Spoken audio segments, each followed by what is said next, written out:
reino, seja feita a vossa vontade, assim na terra como no céu. O pão nosso de cada dia nos dai hoje, amanhã e sempre. Perdoai as nossas ofensas, fortalece nossos espíritos para que possamos perdoar aqueles que nos têm ofendido. Não nos deixa cair em tentação e livra-nos de todo mal que se aproxime de nós. Ave Maria, cheia de graça, o Senhor é convosco. Bendita sois vós entre as mulheres, bendito é o fruto do vosso ventre, Jesus. Santa Maria, Mãe de Deus, rogai por nós, pecadores, agora e na hora de nossa morte. Amém. Glória ao Pai, ao Filho e ao Espírito Santo, assim como era no princípio, agora e sempre. Amém. Bom, está tranquilo para ouvir minha voz? Então, vamos lá. Sim. No vídeo que eu mandei para vocês durante essa semana, eu fiz uma alusão a alguns pontos básicos que, pelo que eu sinto dentro da casa, todos nós, como iniciantes de trabalho mediúnico e espiritual, precisamos saber. E eu foquei no assunto expansão de consciência, a mediunidade segundo a expansão da consciência. Então, lá vocês devem ter visto eu falar sobre médios conscientes, médios inconscientes e médios semiconscientes. Eu não vou me ater a isso, porque eu creio que vocês já viram. E vou dar mais tempo para a gente conversar, e aí a gente retoma a seguir do que vocês tiverem de dúvida. Mas eu queria fazer um comentário inicial sobre esse assunto, que ele é muito importante para os trabalhos da casa. E a forma como a casa trata, ela é uma forma universal. Ela acrescenta coisas que, por exemplo, eu fui pesquisar no livro dos médiuns, apesar de ter lido há muitos e muitos anos atrás, e eu fui reler. A casa tem um passo a mais, um passo à frente, em termos de riquezas de detalhes que o livro dos médiuns aborda. Assim como o Ramatiz. Então, a abrangência da mediunidade dentro da casa, ela tem essa questão de interessante. Ela não se prende somente a falar os tipos de médium, os efeitos dos médiums, se é físico ou se é intelectual, como se dá. Eu observando tudo que o Dr. Ralph tem nos ensinado, nós temos um privilégio muito grande de saber como isso tudo funciona e que nós não encontramos nos livros isso, desta forma, nessa riqueza de detalhe, como o Dr. Ralph coloca para a gente. Não só ele, como o Nabar, o João da Luz, nas suas aulas de psicografia, enfim, nós temos uma riqueza de detalhes que, se nós formos, quando nós pegarmos os estudos sistematizados da doutrina espírita, nós vamos ver que nós demos um passo à frente no que diz respeito à mediunidade. É muito interessante vocês lembrarem tudo que o Ralph já fez, tudo que o Ralph já passou dentro da casa, quem já teve a oportunidade de fazer os cursos dele, lembrarem de como ele abordava essa questão de mediunidade conosco. A riqueza de detalhes que ele mostrava como era que funciona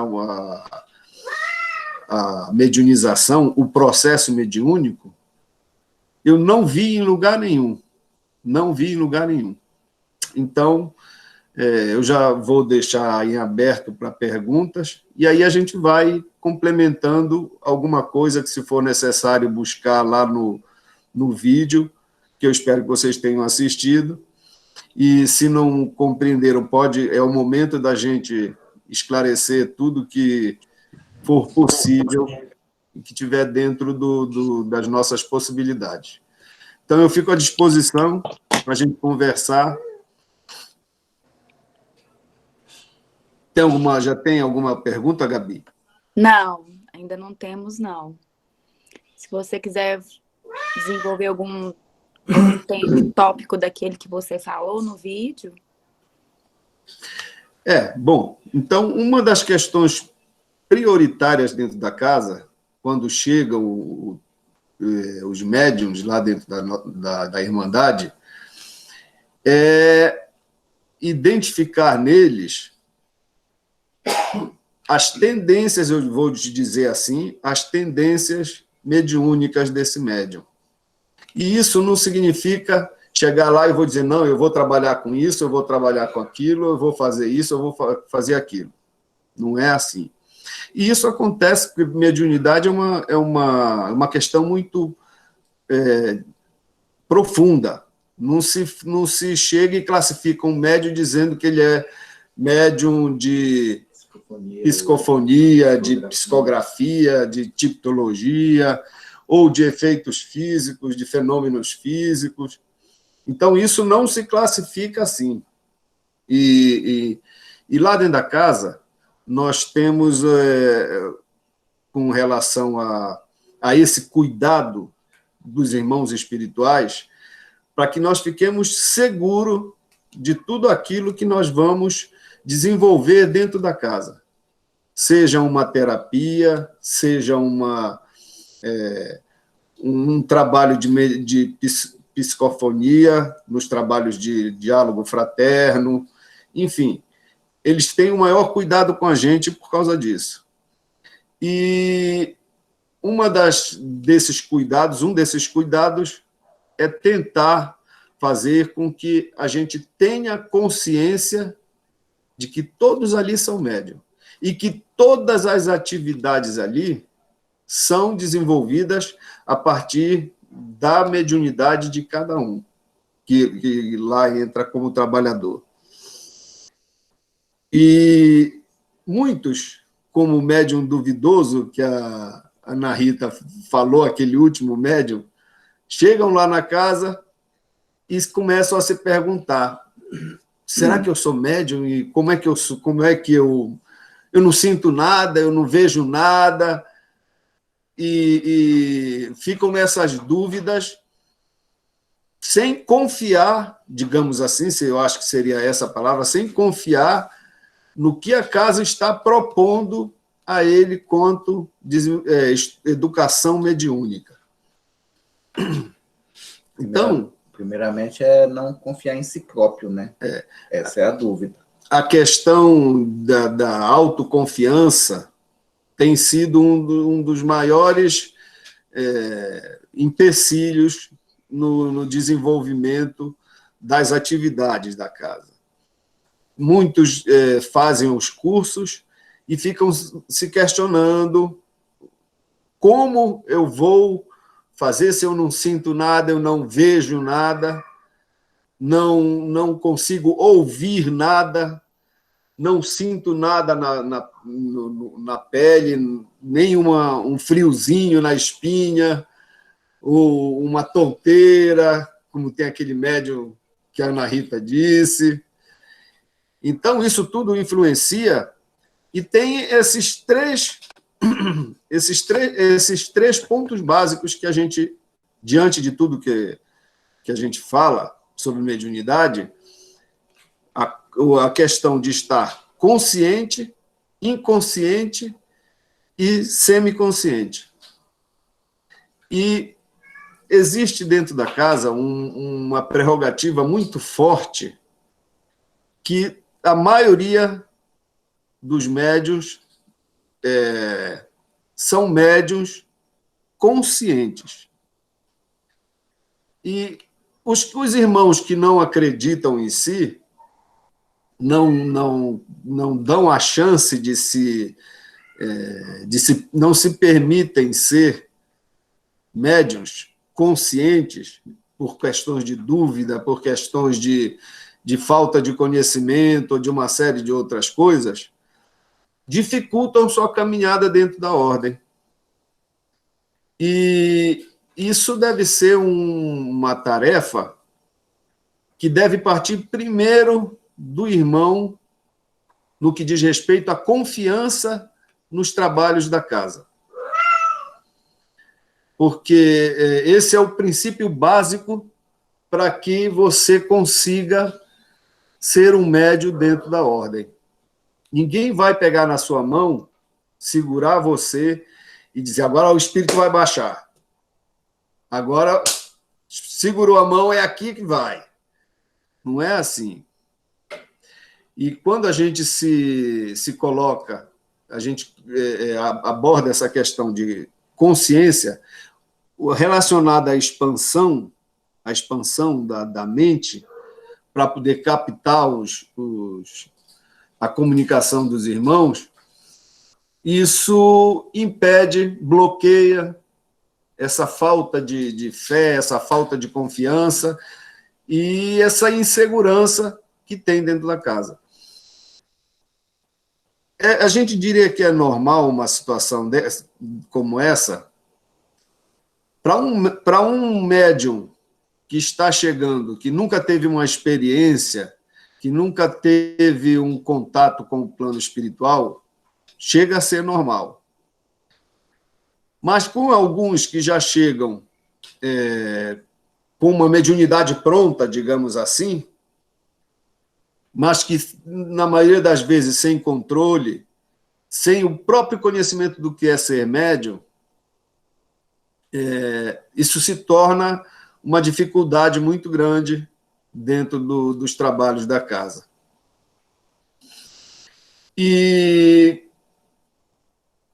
quando a gente traz para a ordem esse problema da falta de segurança, principalmente quando a gente observa que chegam irmãos dizendo que já são médiuns, vou usar um termo, médiuns profissionais, que já trazem uma carga de outros lugares, que chegam lá na ordem dizendo que já podem mediunizar, que já estão preparados para mediunizar, não entendem a jornada que ele tem dentro da casa e não entendem principalmente a casa.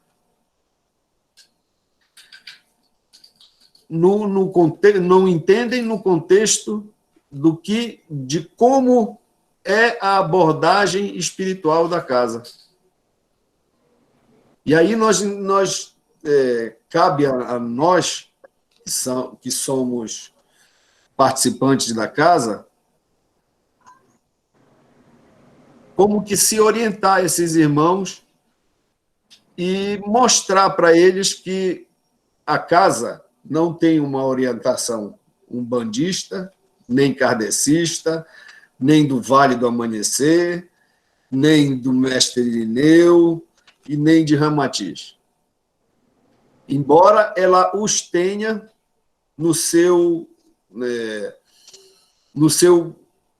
na sua alma, esses 5 irmãos. Isso diferencia, só isso aí, esses cinco panteões, já diferencia a forma como tratamos o processo mediúnico dentro da casa. Eu tenho observado os grupos de irmãos que estão sendo formados dentro da ordem, e acho interessante que, no final dessas contas, se faça uma abordagem da casa, se produza uma abordagem da casa. Nós vamos aí entrar com o trabalho de Kardec, entrar com o trabalho do livro sobre Ramatiz, e, com isso, nós vamos poder criar os princípios básicos da casa.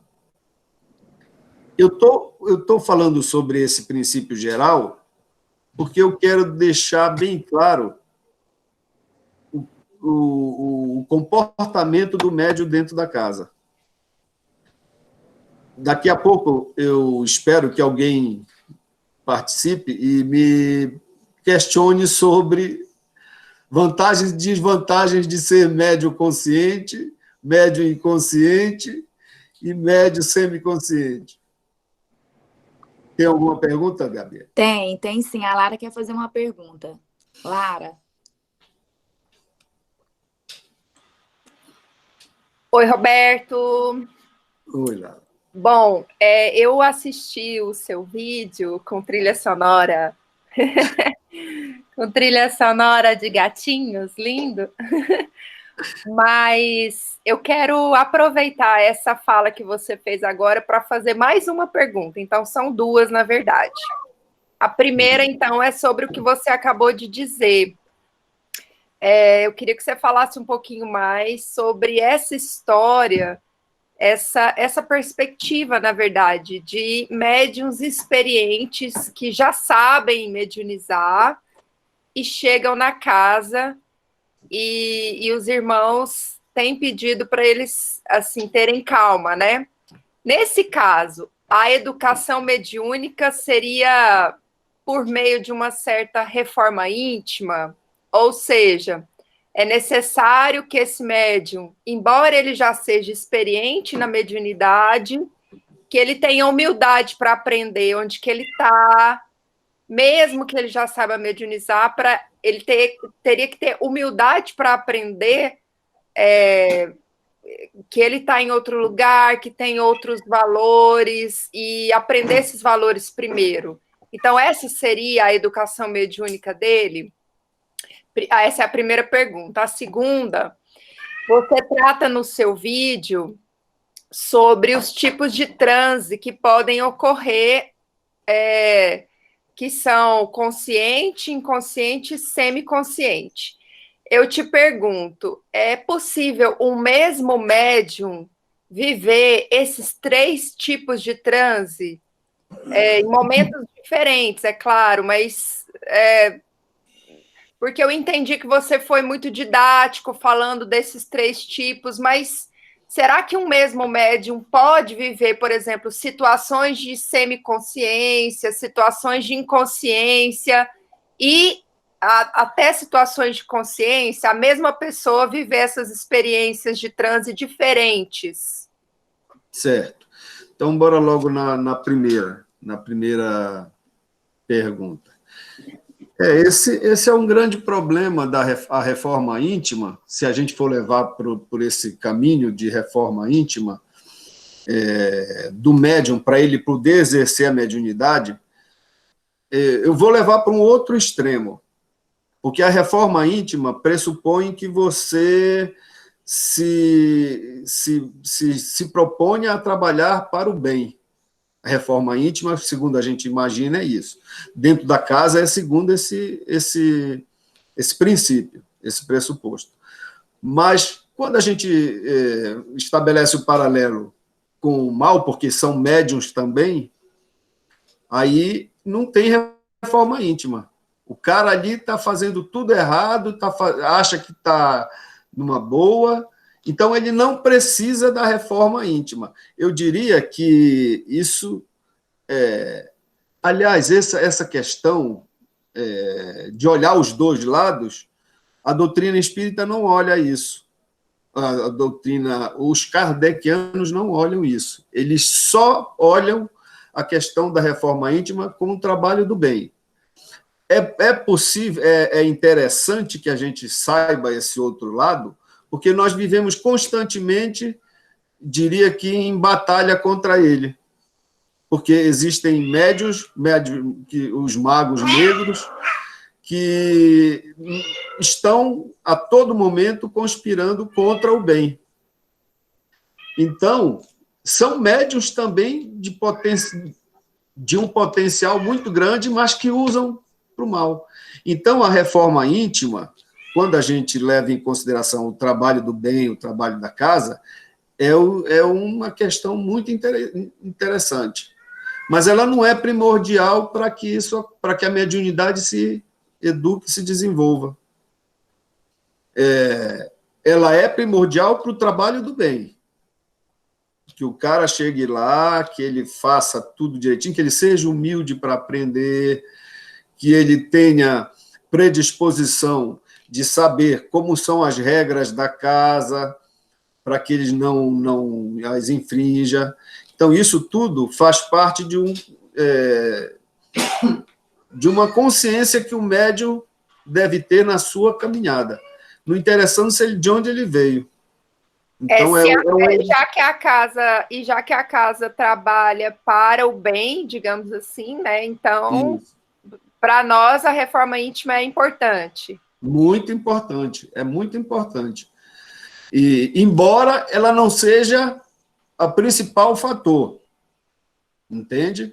Porque a técnica de mediunização, o processo mediúnico, ele vai depender da reforma íntima, porque você se torna brando, que você se torna amável, você se despredispõe a ter o amor incondicional, a caminhar em direção do amor condicional. Isso tudo faz parte da reforma íntima. Mas, necessariamente, a técnica da mediunização, e quando eu falo a técnica, nós vamos falar mais lá na frente, o processo de como se dá o ato mediúnico, ele não necessariamente necessita de que você faça a reforma íntima. Para o trabalho do bem, é uma condição sine qua non, mas, levando em consideração puramente o processo mediúnico, ele não tem essa necessidade. Ficou claro isso? Ficou, mas é porque, assim, quando eu perguntei, eu estava falando em relação à ordem. Ah, tá. É porque então, em relação à ordem, sim, é importante que esse médium tenha humildade para trabalhar. Sim, é importante, sim. É porque ninguém chega na casa dos outros querendo mandar, né? Querendo tirar as coisas do lugar, querendo rearrumar a sala e dizer que a geladeira não deve ficar naquele lugar e ficar no outro lugar. Isso é chegar na casa dos outros fazendo isso. E a Irmandade é uma casa... Você está sendo mal educado, né? E aí a gente chega lá... Já pensou? Chega uma pessoa lá na casa e diz assim, olha, eu não quero aquela coluna com Jesus lá no meio. Podia tirar ela e colocar lá no outro lugar, lá no Congá. Ou então essa estrela, podia sair daqui desse meio do coisa e ir lá para o outro lado. Então, quando a gente chega com essa predisposição na casa dos outros, é uma falta de educação, uma falta de senso muito grande, né? Falta de humildade. Se lá cada um de nós tem as regras dentro da nossa casa. E quando eu chego lá e eu vou querer mudar tudo, não é assim, não. Então, só isso já é humildade, falta de humildade chegar fazendo isso na casa dos outros. Ok? E, bom, com relação ao segundo caso, a segunda questão, eu trago ela sempre para mim, essa questão. Porque eu, quando estava no Kardec, quando eu era kardeciano, eu era um médium consciente. Depois eu passei a ser inconsciente. E perguntando isso para o Dr. Ralph, como aconteceu isso, uma das primeiras coisas que ele me explicou foi que não a consciência, ou a semiconsciência, ou a inconsciência, não é uma propriedade definitiva do médium. Não, você não nasceu e vai ser médium só para ser médium inconsciente. Você não nasceu, não está se formando, se educando só para ser um médium consciente. Cada uma dessas dessas atribuições de consciente, semiconsciente e inconsciente vão estar relacionadas com o momento que o médium está passando e as necessidades que ele tem de desenvolver o trabalho a qual ele foi chamado. Então, ela é inerente ao momento do médium. Se o médium está necessitando de aprendizado, a mediunidade consciente é a melhor academia que ele pode ter. É o melhor base de vivência, de experiência que ele pode ter como médium consciente. Isso eu disse lá no início. Então, essas características não são fechadas com o médium. Ele pode ter momentos em que ele esteja trabalhando como semiconsciente, pode ter momentos que ele seja totalmente consciente e pode ter momentos que ele seja inconsciente. Isso acontece comigo dentro da casa. Alguns momentos, em alguns trabalhos especiais, eu fiquei mediunizado, mas vendo o outro plano, o que estava acontecendo, porque eu tinha que falar, narrar o que estava acontecendo. Na ocasião, foi para o Anderson. Então, e eu não podia estar inconsciente naquele momento. Então, o médium pode ter os 3 momentos em locais e trabalhos diferentes.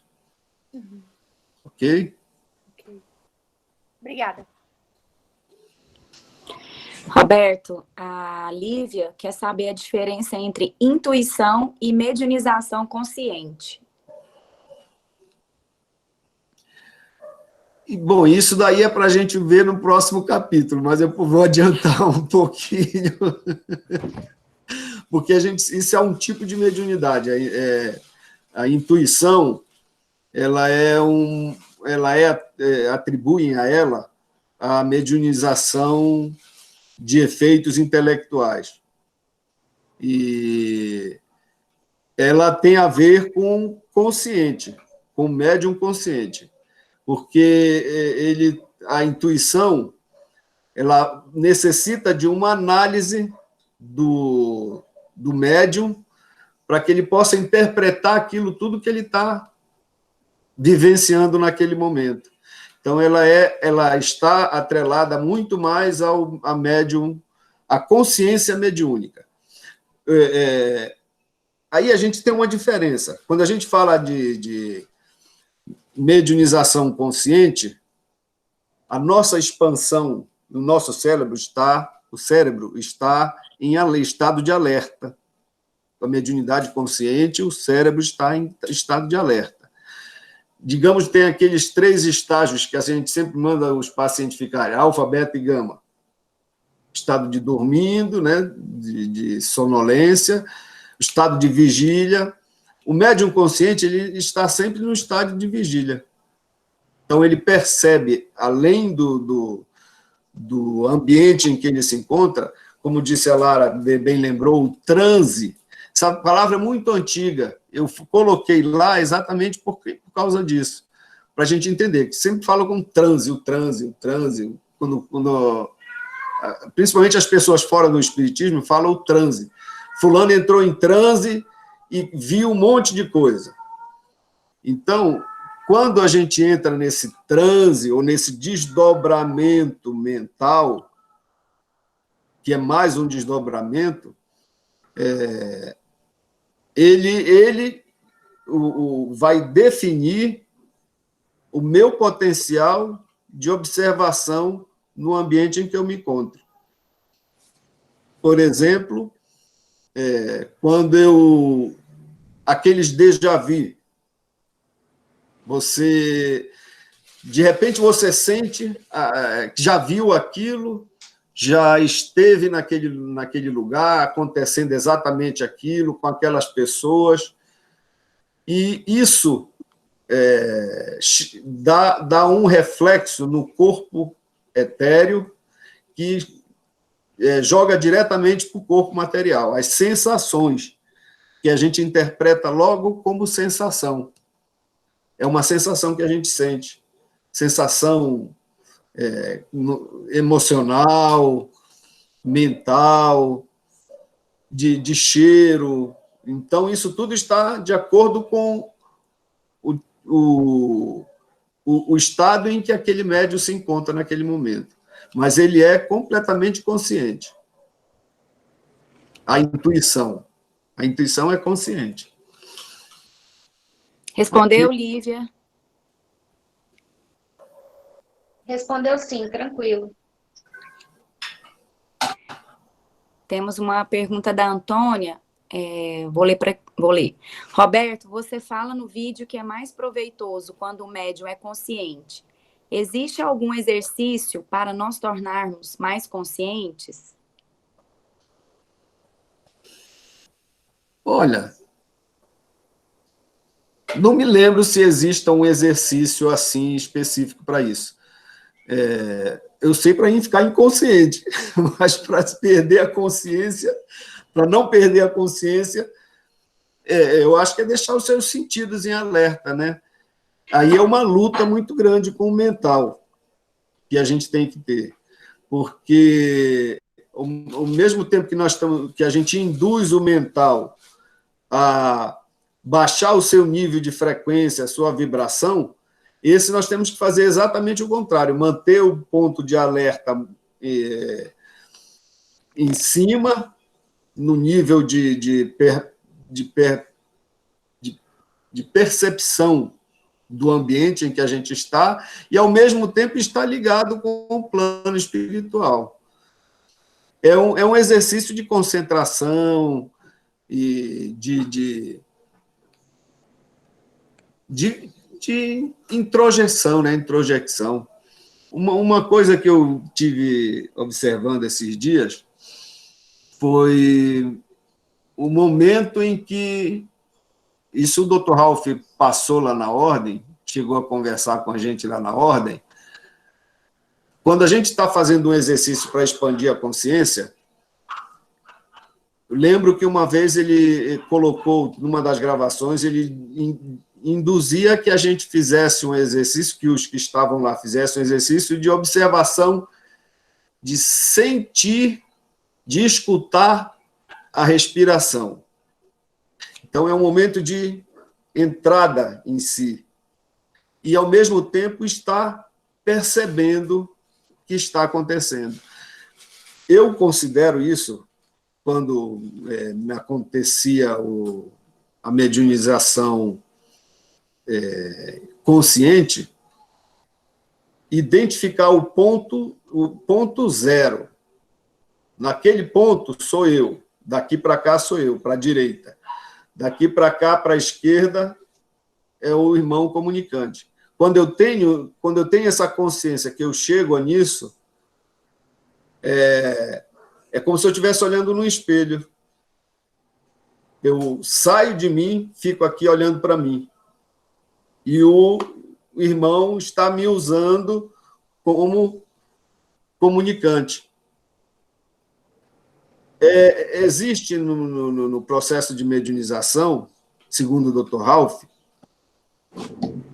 eu vou adiantar isso, mas isso é lá da frente. O nosso corpo, quando encarnado, nós temos o corpo material, o perispírito e o espírito. O perispírito ele se desdobra em 3 corpos. E o espírito também desdobra em 3 corpos. No momento da comunicação, quando eu estou consciente, esse perispírito está em ativo dentro de mim. Quando eu estou inconsciente, ele está me olhando de fora. Eu estou fora. Entende? Porque a minha percepção do ambiente está ligada aos 3 corpos primários, aos 3 corpos que compõem o perispírito. É o corpo etéreo, o corpo mental e o corpo espiritual. Então, quando eu consigo sair com o meu corpo etéreo do corpo material, eu estou num processo de consciência. Quando eu desligo total o corpo etéreo, só fica o corpo espiritual funcionando, eu estou no estado de dormindo, de sonolência. Entende? Não deu? É complicado isso?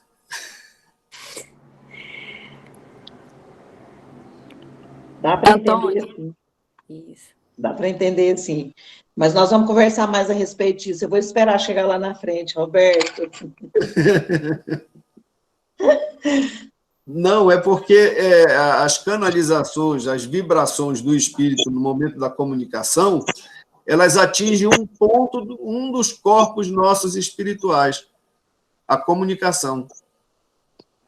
Entendo, E entendi. isso vai causar todas as impressões no corpo material, que é para a gente poder decifrar e permitir que a comunicação aconteça. Porque os irmãos também vão influenciar nos movimentos na questão motora do corpo material. Entendi, Porque porque... passa através do meu espírito. Certo. Outra perguntinha, só para completar meu raciocínio. Você acha que o cansaço do corpo físico interfere nesse ponto de estar consciente ou não, Roberto? Interfere. O cansaço, ele traz a fadiga mental também.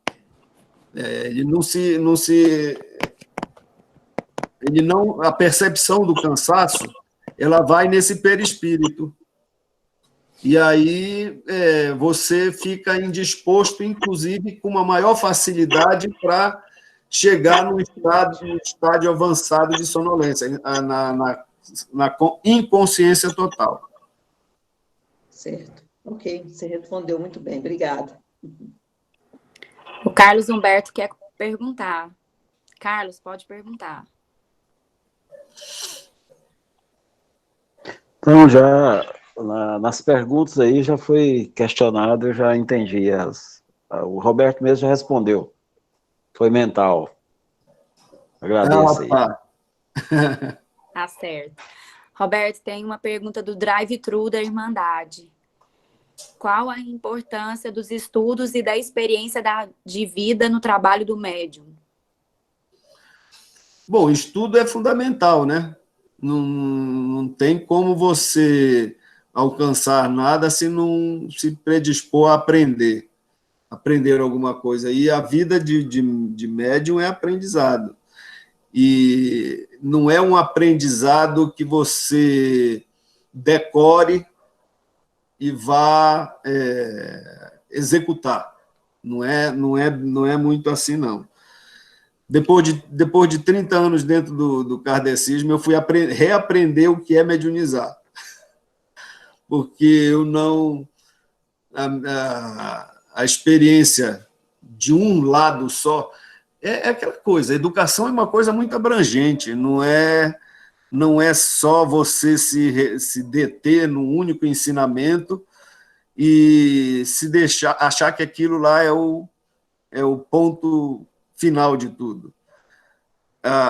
Na ordem, nós temos uma oportunidade de aprendizado sobre espiritualidade muito grande mesmo, principalmente porque tudo lá nós necessitamos da mediunidade para fazer, até servir um copinho de chá. E nós chamamos nas casas kardecistas, chamam de médium de copinho. Mas, na realidade, ele está servindo ali um chá totalmente envolvido em ectoplasma.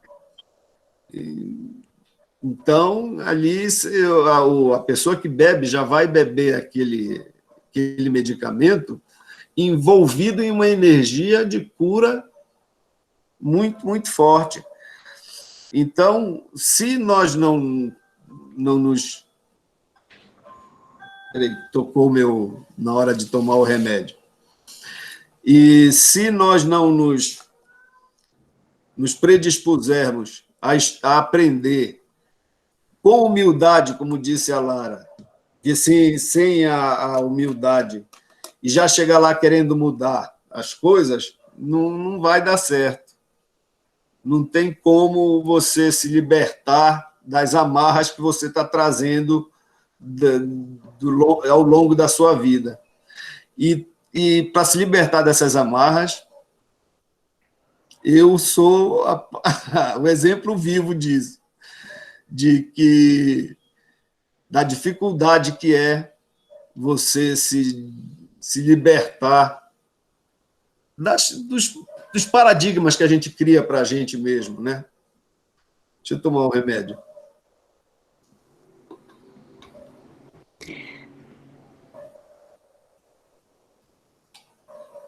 Lara, Drive é você? Drive coordena True?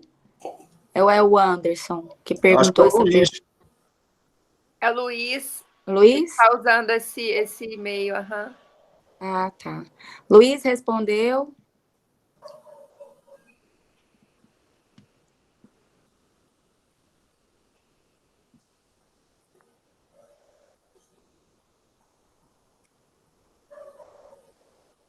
Já tomou, Roberto? Já. Estou esperando a resposta do Luiz. Ele está tentando falar no Drive, mas deve estar no computador, ele não está conseguindo. Entendi. Eu tenho uma pergunta para fazer. Desdobramento. Quando a gente dorme e acontece o desdobramento, como que faz para poder... como é que eu posso dizer? Controlar. Como é que eu faço para controlar o meu desdobramento? Porque eu tenho muito. Quase todas as noites eu já sei, eu já sinto, eu desdobrando, já me visualizo, já vejo, só porque é como se fosse assim uma briga entre eu ir e voltar. Como se eu voltasse pro meu corpo, né, da matéria. Porque o meu espírito foi. Eu tenho essa consciência, eu estou vendo onde que eu estou indo. E aí, às vezes, no meio do desdobramento, é como se eu tivesse duas consciências, do meu lado, de onde que eu estou, e do meu corpo material. Aí eu volto pro corpo, aí dá aquela batedeira no coração, como se eu voltasse. E acontece muitas vezes isso. É como se eu tivesse em dois mundos paralelos, um mundo material e esse mundo que eu tô desdobrada. E eu queria, assim, tentar trabalhar de uma forma que eu confiasse e deixasse que acontecesse esse desdobramento tranquilamente. Olha, Gabi, essa questão de desdobramento, ela depende muito do processo de educação que a gente se encontra. O que significa o processo de educação? A experiência vivida, a confiança nos teus mentores, nos teus guardiãos, e principalmente se esse teu desdobramento, porque eles são, na realidade, se for durante o sono, que você está me falando isso, durante o sono, você não tem controle. Ou você dorme ou você não dorme. Não, na verdade, é como se no desdobramento eu tivesse a consciência dele e aí fica essa briga entre eu deixar, por exemplo, eu tô em algum lugar e eu tenho essa consciência que eu tô nesse lugar. Aí eu volto já pro meu corpo, entendeu? Então, tu está num estado de semiconsciência. Tu ainda não está em sono profundo. Não estou em sono profundo. Exatamente. Então, aí a gente vai lá para que eu falei lá no vídeo, nas vantagens e nas desvantagens. Médio inconsciente é uma das maiores desvantagens do médio é ser inconsciente. É trabalhar no estado de inconsciência. É o mais desvantajoso. Por quê? Isso vai depender do objetivo que você está empreendendo para estar inconsciente naquele momento de transe mediúnico. Se as suas intenções forem boas, se você tiver um preparo, tiver uma assistência amiga, um mentor, um guardião, um anjo da guarda, que vão respaldar você nesse processo, aí você pode ir tranquilamente no inconsciente. Mas, do contrário, os irmãos vão te jogar no chão, vão te bater, vão fazer de joguete. E isso, mesmo assim, você precisa ter um processo de autossegurança e confiança no ambiente onde você estiver, e vai daí que os irmãos aconselham não mediunizarem fora da casa, exatamente por causa disso, de sofrimentos, de desequilíbrio emocional e uma série de situações que são causadas em função dessas mediunizações inconscientes. Entendi. Eu vou muito do semiconsciente para o inconsciente durante esses desdobramentos. Quando eu estou vendo que eu estou indo para o inconsciente, aí eu já volto para o corpo. É uma loucura. Isso é muita prece, muita vibração, muita dedicação para com os irmãos. A mediunidade inconsciente é a mais desvantajosa que tem. É a mais desvantajosa. Você corre o risco de fazer coisas que você não quer. Porque tem muitos irmãos que fazem os joguetes dele, obsessores, por exemplo, nesses momentos, eles dão a peia na pessoa. E um dos exemplos mais difíceis acontece, por exemplo, em casas que não têm um preparo maior e usam a bebida a ayahuasca, e acabam por causando aos irmãos problemas sérios por conta de não estarem preparados para o transe que a bebida propicia para quem vai utilizá-la com segundas intenções. Então, esse seria uma projeção, digamos, uma projeção mental semiconsciente, na maioria das vezes semiconsciente, porque a gente percebe e lembra dele, e que não tem controle. Não tem controle. O médium corre riscos sérios com relação a isso, principalmente fora das casas em que eles se encontram. Lá na Ordem nós temos um arsenal de proteção muito grande para resguardar de todos esses problemas que podem acontecer em momentos em que alguns de nós estão inconscientes.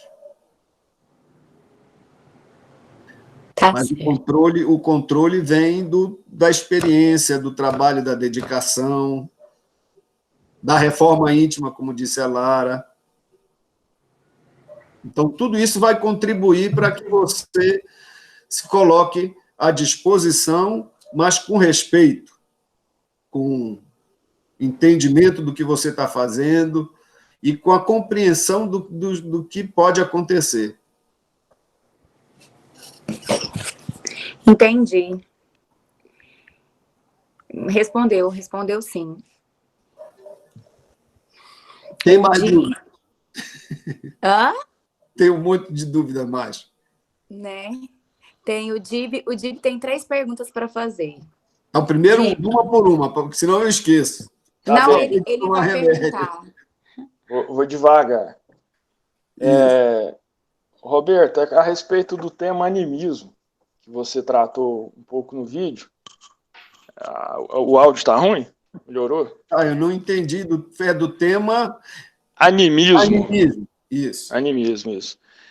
A nível de coordenação, como que a casa deve proceder durante um trabalho de diálogo fraterno, por exemplo, em que se verifica que um médium psicofônico está imbuído ali sob os efeitos do animismo, né?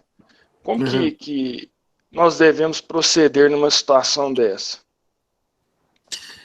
Bom, o animismo como eu disse lá, é uma vivência que se manifestou do irmão. Toda vivência dificultosa, ela precisa ser tratada. E deve ser tratada da mesma forma como você trataria um irmão que estivesse sentindo dificuldade com alguma coisa no plano espiritual. Porque, veja, animismo é uma manifestação, é trazer à tona uma situação difícil que aquele irmão passou. E tem que ter um remédio. Remédio é acolhimento, é compreensão, entendimento, respeito. E no processo, se a pessoa que estiver fazendo o diálogo fraterno perceber isso, tratá-lo já como Vou usar um termo mais pueril, por exemplo. A hipnose, ela traz essas lembranças. Terapia de vidas passadas também, pressupondo que aconteça isso. Ele coloca o paciente em transe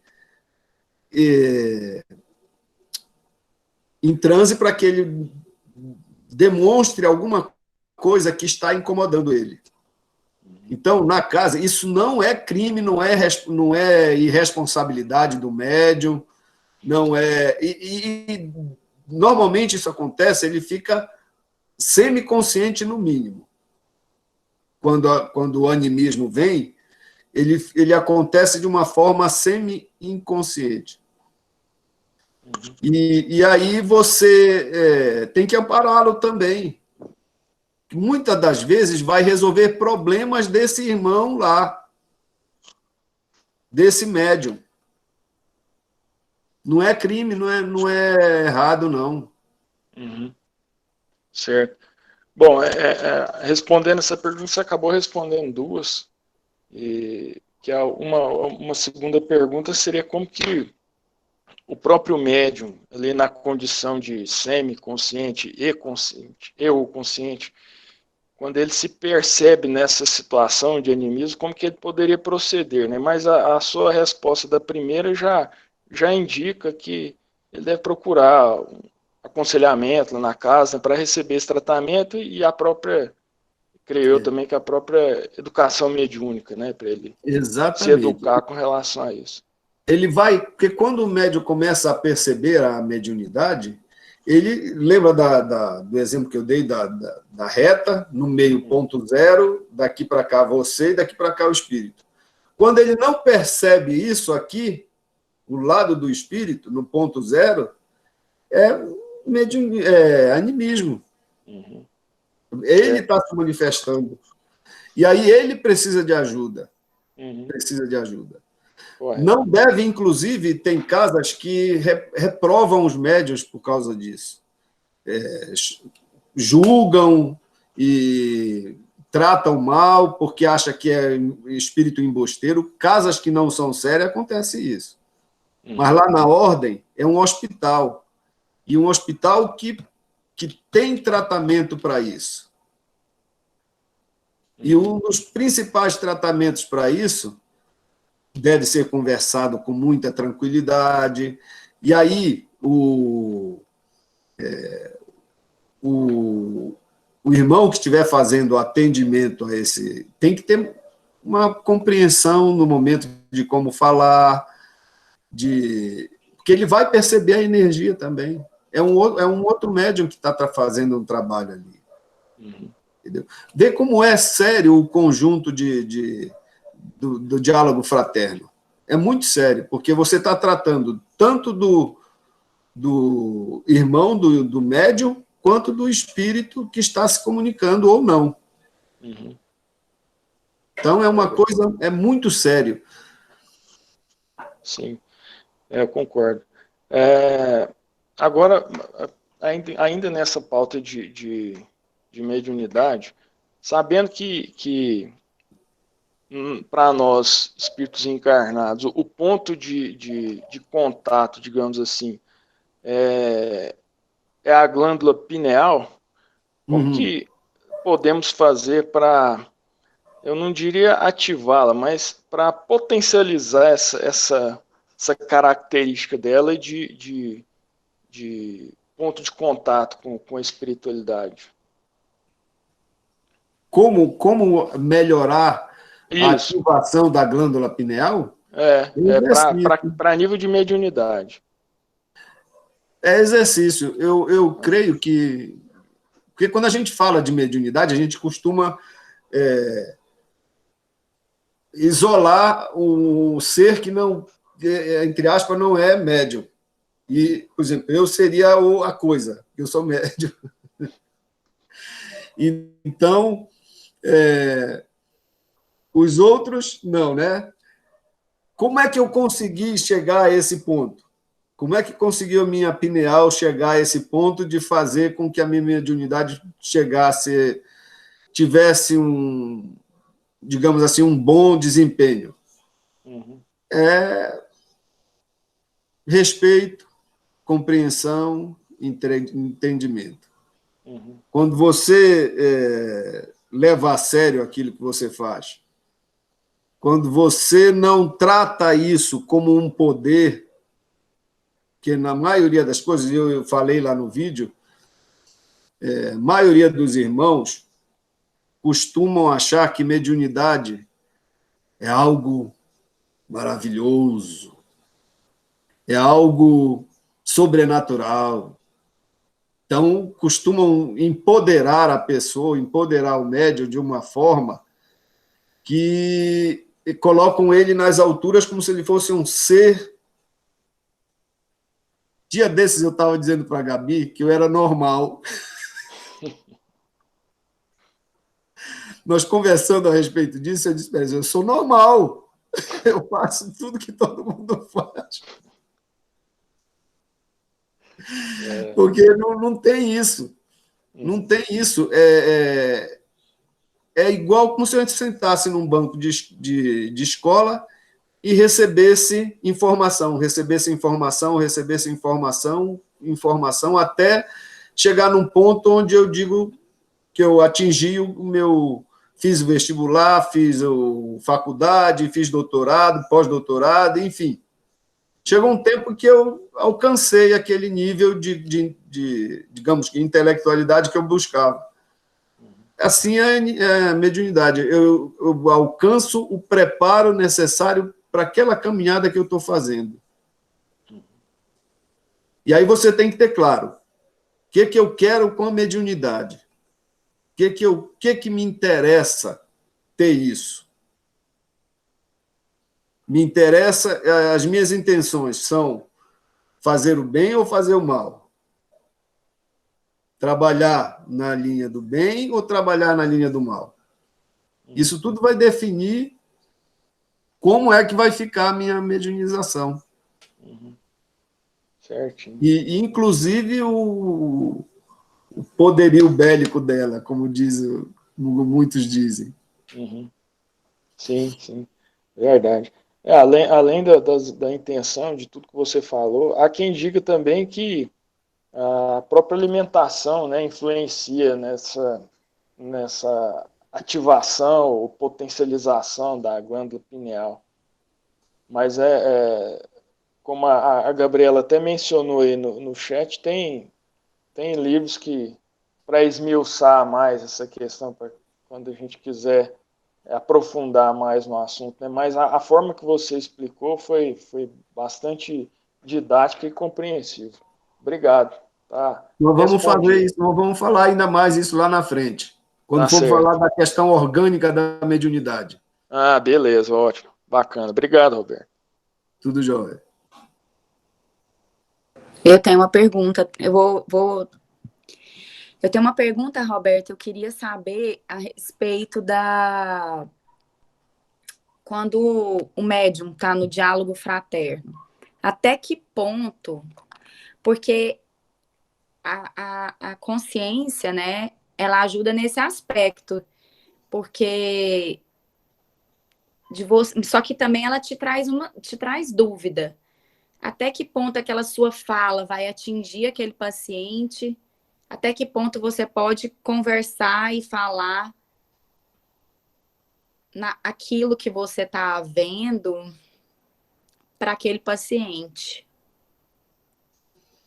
Não entendi. Quem é o paciente? É o médium ou é o paciente Não, que está lá, a terceira pessoa? Ele... Como? O que você No perguntou? diálogo fraterno tem o médium, o paciente e o interlocutor. Eu estou falando do médium. Tá o médium, então... tá o interlocutor e tá o paciente. Isso. Mas até que ponto porque você está ali conversando com o interlocutor, mas... Você é o médium. Eu sou a médium, e aí tem o interlocutor, e aí tem o paciente. E aí essa questão da mediunidade consciente, e semiconsciente, ela é boa nesse aspecto de que você tem aquela consciência daquele momento que você está fazendo o intercâmbio, né, entre os irmãos espirituais e com você, né, que é um intercâmbio. Eu falo assim, até que ponto você pode falar. Eu fico muito assim, às vezes, lá no diálogo sobre isso, assim, porque dependendo do que eu estou vendo e do que eu estou escutando, eu fico, às vezes, na dúvida se eu vou atingir o paciente, entendeu? Tá entendendo o que eu estou querendo dizer? Tô. Se for preciso, não tem outro jeito, né? E falar, né? Para falar. Não tem outro jeito, porque talvez ele precise ouvir aquilo. Entendeu? Entendi. E o interlocutor também vai estar preparado, observando o paciente e as reações dele. Um trabalho muito importante nesse diálogo fraterno é o do interlocutor. Talvez ele seja até o mais importante na história, porque ele que conduz. O médium é o instrumento, o interlocutor está ali para controlar os dois, para tomar conta do médium e dar o suporte para o paciente. Então, quando no momento em que está acontecendo, o interlocutor tem que estar ali com a mente especialmente aberta para captar todas as emoções, todos os sentimentos, tudo que está acontecendo entre os dois. Uhum. E às vezes intervir. Não pode cercear o médium tranquilo, porque existem médiums que querem fazer e acontecer e não tem um controle com a mediunização, entendeu? Começam a gritar e tudo mais, e espernear. Então, o interlocutor tem que estar prestando atenção nisso. E o médium, por sua vez, ele está entregue ali naquele momento, né? Entendi. Não quer dizer que ele esteja inconsciente ou mesmo consciente. Ele está ali vendo tudo também. Entendo. Porque às vezes o interlocutor faz a pergunta: você tem alguma coisa que você gostaria de falar? Sim. Mas é isso, ele tem que... o processo... No final. No processo, essas deixas devem ser jogadas para que se possa medir, digamos assim, como é que foi o procedimento, o processo todo da mediunização, do trabalho que aconteceu. E aí, quem tiver que falar, quem tiver que se expor, seja o médium ou seja o paciente, vai falar, e ele vai ter que estar ali para acolher todos os dois. Entendi. A Yasmine está complementando a minha fala, falando que você falou sobre que você vai falar sobre a intuição posteriormente. Mas isso. Que nesse caso que eu trouxe, seria a intuição um complemento no atendimento? Um complemento de quem? Do médium ou de quem? Complemento, a intuição do médium. complemento do médium. Não entendi. Ela Como está querendo A Gabi falar falou assim, deixa eu só explicar. É porque a Gabi falou que quando termina o atendimento, ela às vezes tem essas perguntas, né? Não liberei, gente, porque eu estava fazendo umas coisas aqui. Aí, o que eu quero dizer assim, quando a gente termina ali, que às vezes o paciente traz alguma questão, pode ser esse processo intuitivo de eu saber assim, até onde eu devo dizer, até onde eu não devo dizer. Ah, tá, as mas coisas. isso, eu não diria que isso é intuitivo, não, porque a intuição é sobre um fato que ainda vai ocorrer ou um fato que não aconteceu. Ou uma reação, mas aí isso é uma questão de entendimentos do médium para falar sobre ele. É compreensão, entendimento, respeito. Entendeu? Não considero isso uma intuição. Eu também não acho que eu seja. digo porque o relato da experiência, gente do céu, quando já aconteceu de, às vezes, eu sentir, tipo, olha, não fala isso, e eu não falar. Mas Aí, aí não seria significativo uma intuição, porque tu viste o que aconteceu, então é um bom senso teu de dizer que não vai falar ou não, porque isso vai prejudicar o irmão.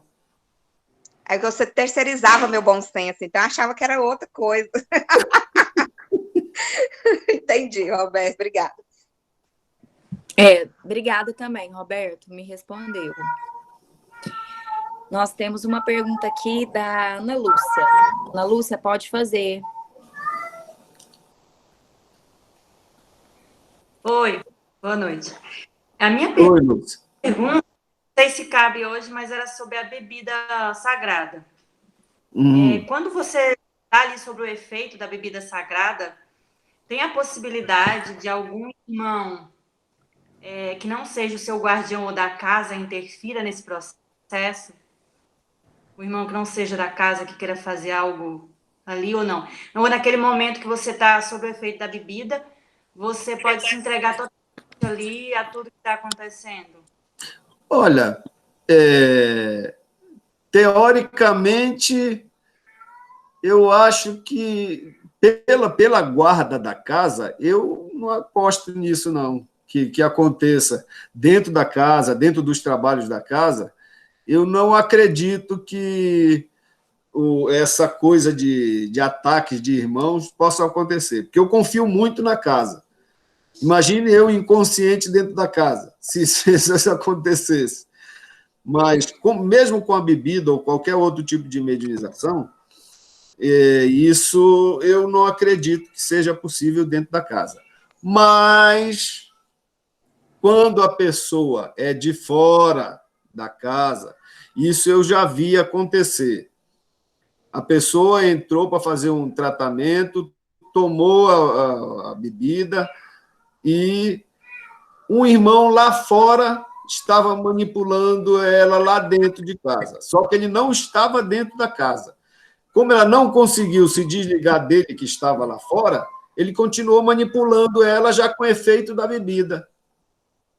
Entendeu? E isso, como era ela que desejava isso, ela não quis se libertar da influência do irmão que estava lá fora, ele continuou manipulando e os irmãos não podiam fazer nada porque é o livre-arbítrio dela. É ela que aceitou isso. Compreende? Entendi. Eu tenho outra questão da mediunidade consciente, né? Sim. Eu procuro fora da casa não dar tanto, porque às vezes eu fico na dúvida, né? Se sou normal.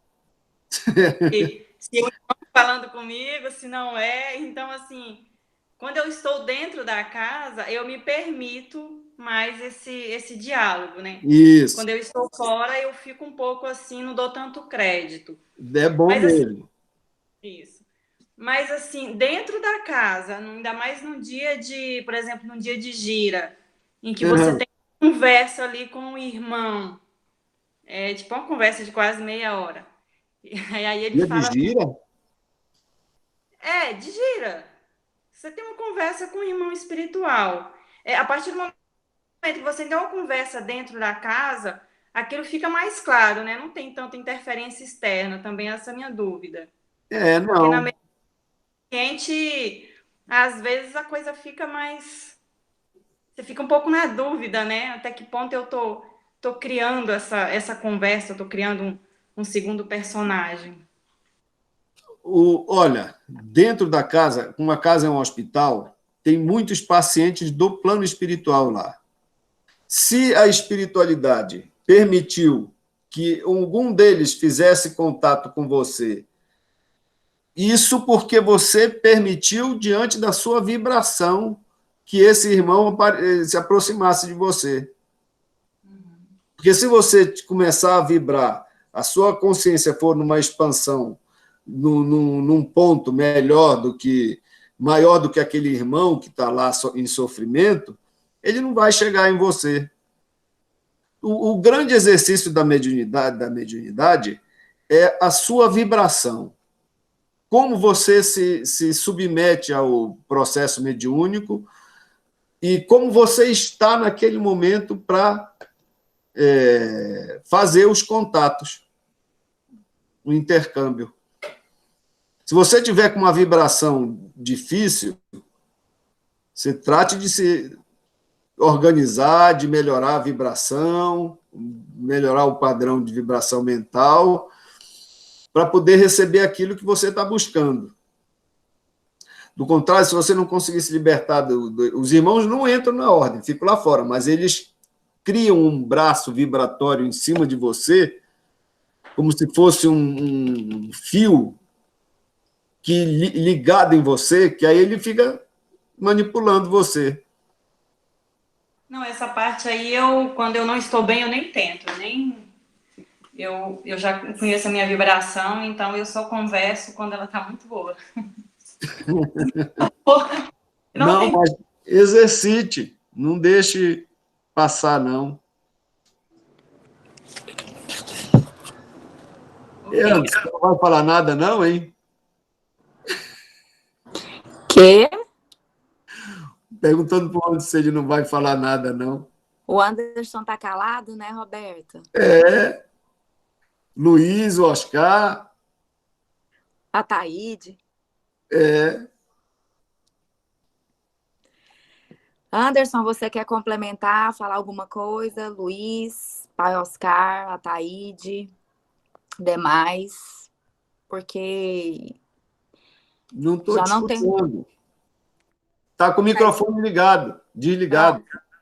Está escutando agora? O Anderson está falando e estava com o microfone desligado. Eu quero fazer um pedido. Sim.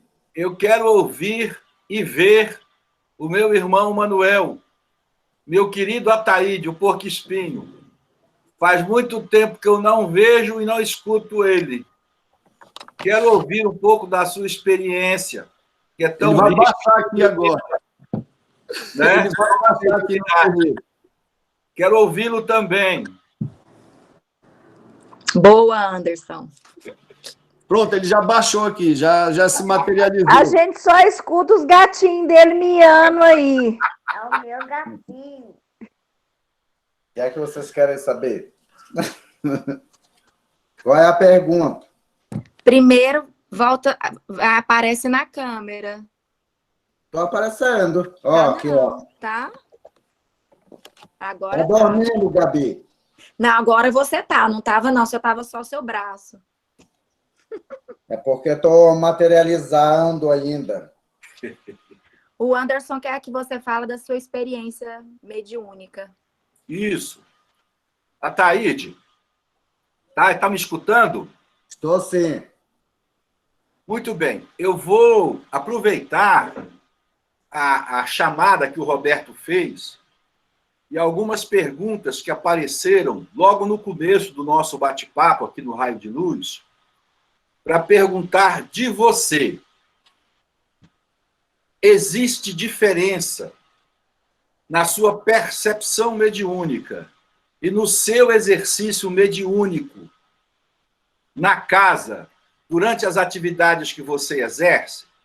Por exemplo, Dr. Montenegro João da Luz, o próprio João da Luz, quando ele organiza o trabalho do Fumo e do Fogo, o trabalho do guardião, e quando ele vai para uma ação mais direta e mais umbralina, como são os trabalhos especiais, você percebe mudanças em você, no exercício mediúnico, nos diversos momentos em que você atua na casa e também com os diferentes irmãos? Como é que é isso para você?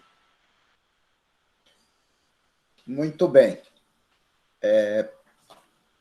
Há sempre uma diferença no campo mediúnico de irmão para irmão. E também do determinado trabalho dentro da casa do próprio irmão para determinados trabalhos, como, por exemplo, um atendimento de quinta-feira, que é um atendimento público, né? E até o pessoal da casa mesmo. Há essa diferença. Há uma diferença quando o irmão João da Luz também, vou falando dele aqui por enquanto, atuando nos trabalhos de terça-feira. O campo de energia ele é outro. Então, se eu sinto a vibração diferente, principalmente no trabalho de terça-feira. Esse trabalho, como ele é um trabalho mais, vou dizer assim mesmo, de uma energia mais densa para ser trabalhada ao sutil, há um fluxo de energia maior, que consome mais. Eu não sei, posso estar falando besteira, mas me consome mais na terça-feira, né? Quanto vou dizer assim mesmo, o que se estava questionando dentro deste processo que o Roberto estava falando, da consciência, não consciência, semiconsciência, todos nós, médiuns, temos esses 3 níveis. E eu costumo dizer, eu vou dizendo porque isso, ao longo do tempo, venho adquirindo experiência. Eu venho adquirindo, não tenho experiência. Né? Então, ao momento que a gente chama da não consciência, é o momento que nós somos levados, eu sou levado a um momento como se fosse um apagão ali, porque eu acredito que sejam coisas para eu não saber e não perceber naquele momento. Mas fica os fluidos deste processo mediúnico, pelo qual, mais tarde, eu vou estar sabendo de algumas partes que cabe a mim saber. Então, isso, para mim, ele não existe uma totalidade. Quando o médium diz que há uma totalidade da inconsciência, para mim não existe. Existem estes momentos. Existe, para mim, são esses momentos que eu apago, né? Vamos dizer assim, tem aquele apagão, é mesmo que falta um pouco de energia ali e, de repente, voltar depois. E algumas coisas você fica sabendo que são permitidas para você saber. Eu acredito muito que isso seja uma prevenção dos irmãos em relação ao médium, a segurança do médium. Né? Quanto aos trabalhos, muda de caboclos, de guardiães, porque não, na linha de guardião e guardiãs, há essa mudança, não só pelo fato do feminino, masculino, mas são os campos de energia de atuação de cada um desses irmãos. Algumas vezes ele pode consumir bastante energia nossa. Outras, ele consome menos, por causa do trabalho que já tem uma forma iniciada, eu acredito, nos primeiros atendimentos em relação ao paciente. Então, ali já se trabalha. Quando o negócio ele é mais pesado, ele te consome mais, porque ele quer que o médico esteja preparado para que adentre algumas zonas junto com eles. Claro que é uma prevenção que há em cima do médium, para que nenhum irmão observe o trabalho que este médium esteja sendo exposto para ele, para que eu não seja perseguido como médium por esse irmão, quando ele não há um entendimento ali, ou até mesmo porque eles trabalham em falanges. Então, para mim, há uma diferença muito grande em termos de energia nessas partes. Muito bom. Posso continuar explorando você? Pode. Então tá bom. Saudade de você, viu? Eu estou com saudade de todo mundo e do batuque. Então vamos lá. Vou tocar num ponto muito importante, no qual você trabalha com bastante esmero, bastante exímio. Você é muito exímio nisso. E nós temos uma característica muito interessante na casa. Então, eu vou fazer a pergunta e você trabalhe dentro daquilo que lhe é permitido trabalhar, mas seria muito bom que nós pudéssemos ter informação. Essa é a primeira pergunta. São sobre os pontos. É extremamente interessante como praticamente todos os trabalhos que nós realizamos na casa, os pontos que você recebe, eles nunca são repetidos. Para cada trabalho existe um ponto. Enquanto que, observando outros lugares, nós vamos perceber que existem muitos pontos que se repetem e muitas vezes são até permanentes. Eu sei que nós temos alguns pontos permanentes na casa, mas durante o desenvolvimento dos diversos trabalhos que acontecem na casa, você, muitas vezes, começa a receber o ponto ainda em estado de alerta, ainda em estado de vigília. Muito embora também já o vi recebendo-os completamente mediunizado. Como é que é esse processo? Como é que é o acesso ao ponto, o seu significado e a sua firmeza? Você consegue falar um pouquinho sobre isso?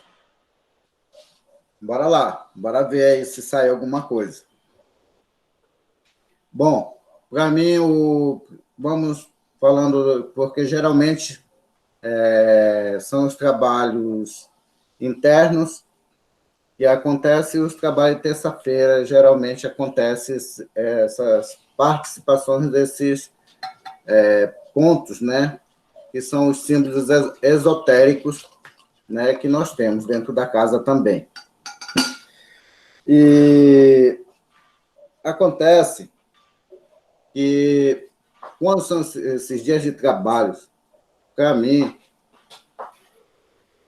eu já, no decorrer da madrugada, na primeira acordada, às vezes antes das 3 da manhã, mas eu não gosto de me acordar às 3 da manhã, não, antes das 3. Eu gosto de me acordar depois. Mas, quando é preciso, eu estou de pé andando pela casa mesmo. Mas, geralmente, de madrugada, eu começo já a me preparar para o recebimento desses pontos, esses símbolos sagrados. E, durante o dia, eles vêm se formando. Então, cada ponto traçado ali,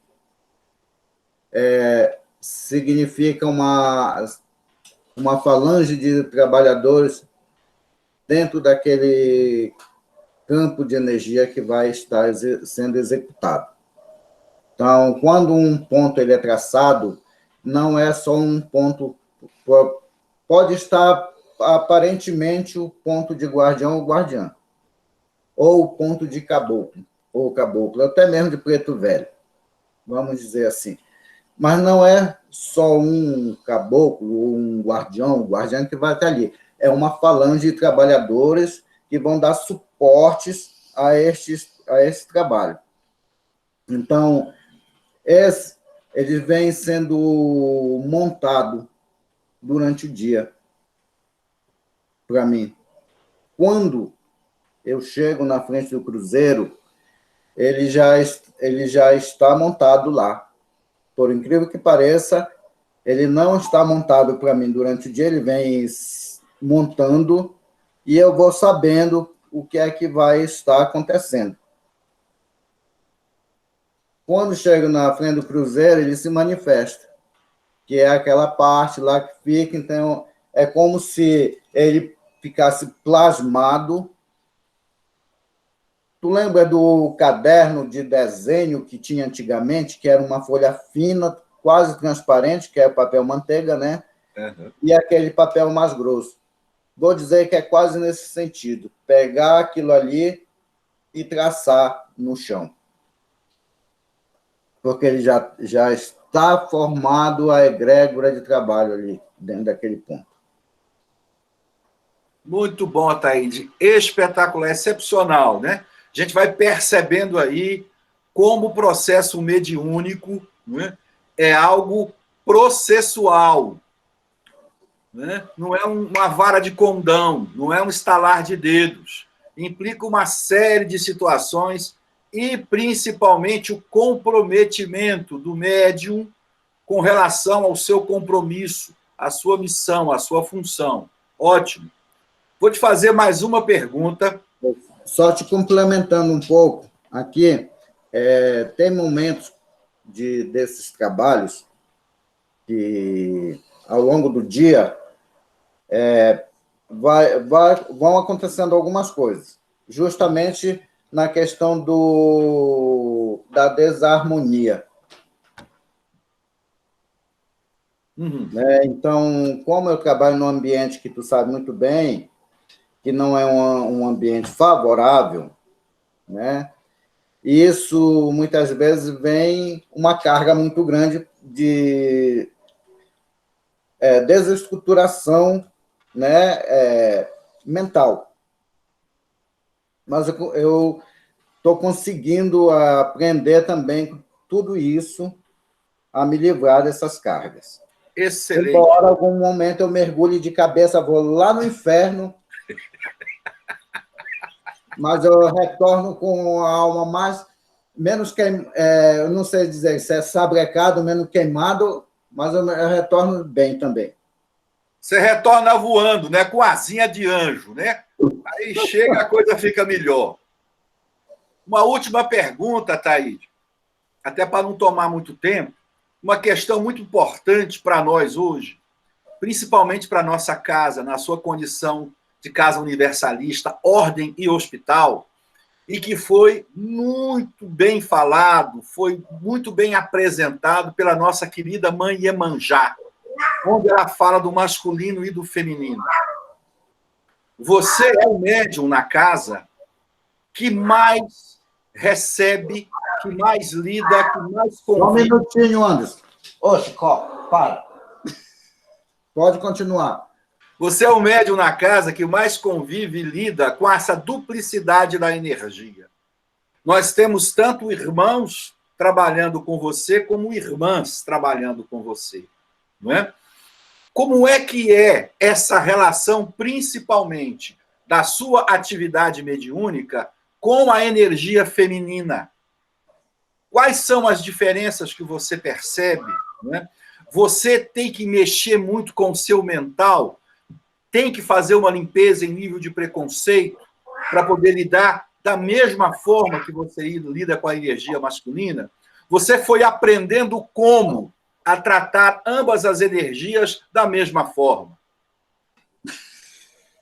Bom, eu nunca me percebi, me atentei para alguma coisa assim. Essa tua pergunta que me pegou assim de surpresa, né? Mas eu quero te dizer o seguinte, que quando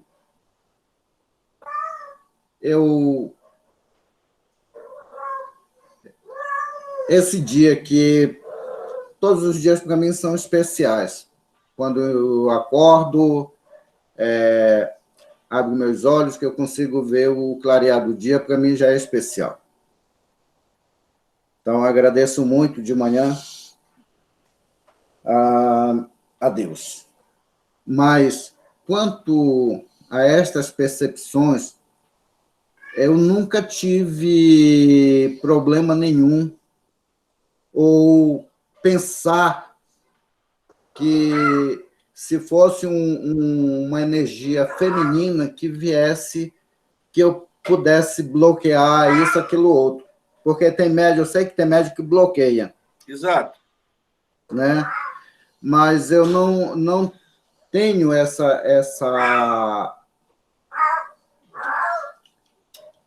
eu não tenho nem palavra para te dizer assim, mas eu não consigo ter essa diferença de um para o outro nesse sentido de energia de trabalho. Eu acredito que essas energias, quando elas vêm, tanto nos trabalhos lá dentro da casa, mesmo assim dos irmãos não sofredores, quanto porque eu nunca mais passei pelo aquele atendimento da terça-feira para sentar lá com um interlocutor, né? Sempre teve trabalho especial, mas também até isso, nunca também me coloquei de lado para deixar de fazer esse tipo de trabalho, que eu acredito que o trabalho com Cristo, com Jesus, melhor dizendo, ele não cria barreira nenhuma e não tem esse tipo de preconceito de escolha, entendeu? Eu acredito que isto seja, se eu me jogo, se eu me dedico, se eu me coloco à disposição para a caridade, independente de quem quer que venha, eu quero estar bem. Este é o primeiro ponto. O médium tem que estar bem e seguro de si próprio, para que haja este desenvolvimento do trabalho na caridade, seja o irmão ou irmã, seja princesa ou seja uma puta. Não é, claro, entendeu?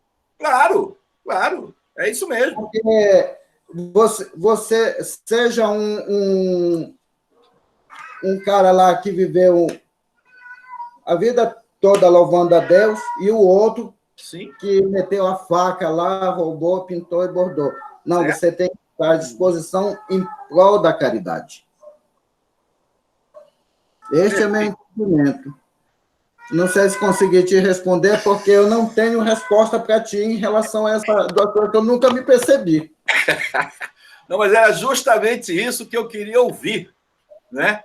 Essa naturalidade toda, essa predisposição que você tem, que a gente já conhece, né? Esse tempo todo, mas eu faço questão de ouvi-lo. Eu acho muito bom ouvi-lo, a sua experiência, como é que você vivencia toda essa multiplicidade de atividades mediúnicas que você desenvolve na casa, de segunda a quinta. Tá muito bom, muito obrigado, muito bem respondido. Obrigado também. A todos vocês.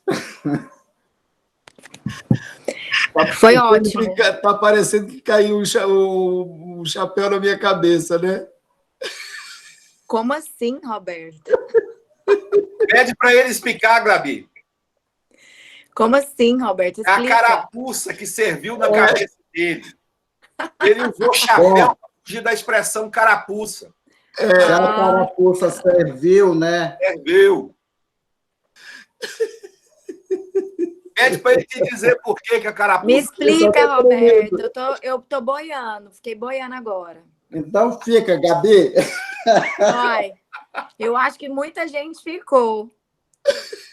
Então fica. Aí vocês vão analisar tudo. Aí na próxima semana vocês já vão estar sem estar boiando.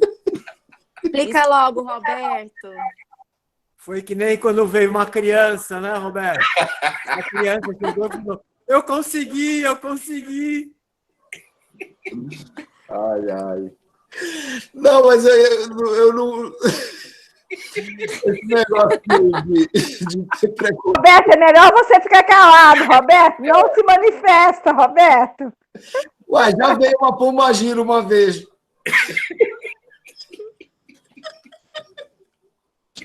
Ai, ai. Foi uma cigana. Taíde, ai, ai. Roberto, quanto mais você falar, mais você vai se comprometer. É melhor você se calar. É mesmo, Maria? Muito bom a participação do Ataíde hoje na live. Nesses tempos de preconceito, é melhor se calar, Roberto. Mas eu não tenho preconceito.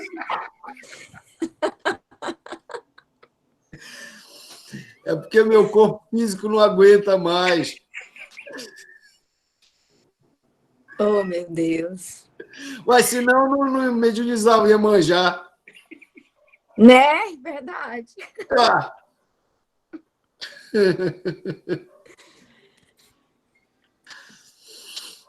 Bom, 10 horas é o momento. Isso, Roberto. Vamos encerrar. Já não temos mais perguntas também. Então, eu agradeço. Na próxima, a gente vai conversar sobre um outro assunto, sobre os tipos de médium, os tipos de atividades mediúnicas. Quais são elas? Os efeitos físicos e os efeitos intelectuais. A gente vai conversar sobre isso. Já aconselhando para vocês lerem, se quiserem procurar, só tem na internet esse livro. É um livro de 1930, 1920, 1930. Trabalho dos Mortos. Ele é muito bom, muito educativo, e é da linha Kardec, mas é um livro que, para a época, era muito avançado. E era uma época em que ainda era de extrema necessidade se fazer efeitos físicos, como transporte da matéria, fazer surgir objetos. Então, esse livro mostra muita coisa, assim, materializações. Esse livro mostra muito isso. São efeitos físicos provocados por nós médiuns. Então, dei uma lida para a gente conversar um pouco sobre ele. E eu vou também fazer um outro vídeo só para falar do assunto. Como? Como achar? O nome do livro? O Trabalho dos Mortos. Ok? Obrigado. Autor? Não lembro qual é o autor, mas só colocar o Trabalho dos Mortos na internet que ele aparece. O autor deve ser o morto, né?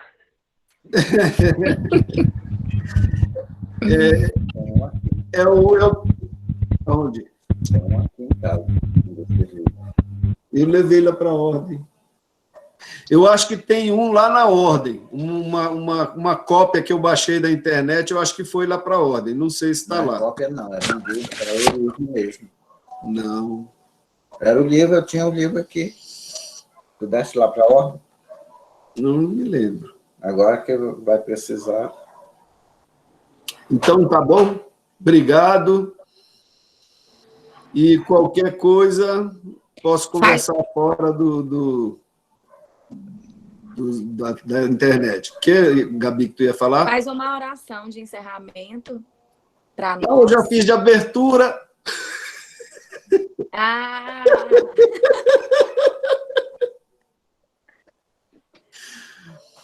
Alguém se habilita a fazer a oração de encerramento?